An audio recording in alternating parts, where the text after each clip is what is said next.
9 दिन माँ के 9 स्वरूपों का करें ध्यान और जप। माँ होंगी प्रसन्न, घर में आएगी खुशहाली और समृद्धि। नवरात्र पर्व देवी उपासना का पर्व है। इस 9 दिन के पर्व में प्रत्येक दिन देवी के विशेष स्वरूप की उपासना होती है। साथ ही दुर्गा सप्तशती एवं श्रीमद् देवी भागवत पुराण का भी पाठ किया जाता है। हर दिन माँ के अलग अलग रूपों का ध्यान करने से घर में खुशहाली और समृद्धि आती है। पहले दिन घट स्थापना से माँ की आराधना शुरू होती है, जो 9वें दिन हवन के बाद पूर्ण होती है। पहला दिन, इस दिन कन्या एवं धनु लग्न में अथवा अभिजित मुहूर्त में घट स्थापना की जाएगी।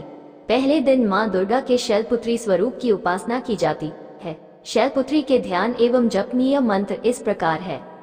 ओम शैलपुत्र्यै नमः। दुर्गा की उपासना में दुर्गा सप्तशती का पाठ अत्यंत लोकप्रिय है। यह नवरात्र में ही संपन्न हो जाता है।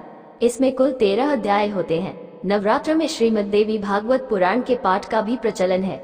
ये पुराण सभी पुराणों में अतिश्रेष्ठ होता है। दूसरा दिन, नवरात्रा के दूसरे दिन माँ दुर्गा के ब्रह्मचारिणी स्वरूप की उपासना की जाती है। इनका ध्यान एवं जपनीय मंत्र इस प्रकार है। ओम ब्रह्मचारिण्यै नमः। प्रथम दिन की तरह दुर्गा सप्तशती का पाठ करें। साथ ही श्रीमद् देवी भागवत का पाठ एवं माँ भगवती का ध्यान करने के उपरांत देवी भागवत के तृतीय स्कंद से चतुर्थ स्कंद के अष्टम अध्याय तक पाठ करना चाहिए। अंत में श्रीमद् देवी भागवत पुराण की आरती करनी चाहिए। तीसरा दिन, तीसरे दिन माँ दुर्गा के चंद्रघंटा स्वरूप की उपासना की जाती है। इनका ध्यान एवं जपनीय मंत्र इस प्रकार है। ओम चंद्रघंटायै नमः। माँ चंद्रघंटा को दूध से बने व्यंजनों का भोग लगाया जाता है। इस दिन देवी भागवत के चतुर्थ स्कंद के 9वें अध्याय से आरंभ करते हुए पंचम स्कंद के 18वें अध्याय तक पाठ करना चाहिए। चौथा दिन, नवरात्र के चतुर्थ दिन माँ दुर्गा के कुष्मांडा स्वरूप की उपासना की जाती है। इनका ध्यान एवं जपनीय मंत्र इस प्रकार है। ओम कुष्मांडाय नमः। माँ भगवती का ध्यान करने के बाद देवी भागवत के पंचम स्कंद के 19वें अध्याय से आरंभ करते हुए छठे स्कंद के 18वें अध्याय तक पाठ करना चाहिए। पांचवा दिन, 5वें दिन माँ स्कंदमाता स्वरूप की उपासना की जाती है। माँ का ध्यान मंत्र इस प्रकार है। ओम स्कंदमात्राय नमः। देवी भागवत के छठे स्कंद के 19वें अध्याय से आरंभ करते हुए 7वें स्कंद के 18वें अध्याय तक पाठ करना चाहिए। अंत में माँ भगवती की आरती करें। छठा दिन, नवरात्रा के छठे दिन माँ कात्यायनी स्वरूप की उपासना की जाती है। इनका ध्यान एवं जपनीय मंत्र इस प्रकार है।